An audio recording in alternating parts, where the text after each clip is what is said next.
J'ai déjà parlé du jeu One Piece TCG qui est sorti en anglais il y a quelques semaines, quelques mois on peut dire si on est un peu plus large. La version 2, donc la saison 2, l'édition 2 va sortir le mois prochain. Les précos sont déjà disponibles depuis décembre, voire même fin novembre.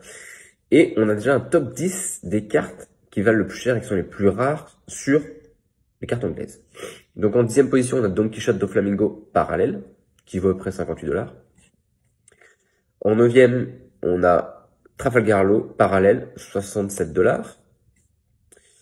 En 8, on a Yamato, parallèle toujours, très très stylé ce jeu de couleurs, j'adore l'illustration. quasiment 70$, 69. En 7, on a Monkey D. Luffy avec le version côté rouge d'un côté, vert de l'autre, très stylé, parallèle toujours, 70$.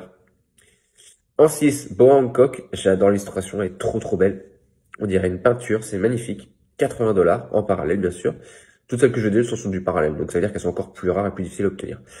En 5, on a Roronoa Zoro, 85$. Et puis là, la version rouge vraiment écarlate, c'est magnifique. On dirait vraiment qu'il est vénère, qu'il est son acquis, c'est puissant.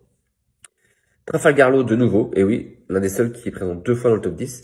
En parallèle, 87,25, pareil, version rouge d'un côté, verte de l'autre, très stylé, puisque c'est de son deck.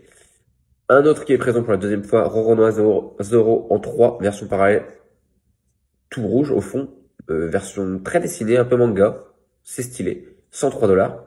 En 2, on a Nami parallèle, l'illustration est parfaite, encore une fois type peinture, magnifique, on voit le ciel au-dessus, ce qui correspond à son pouvoir, je te laisse te rappeler.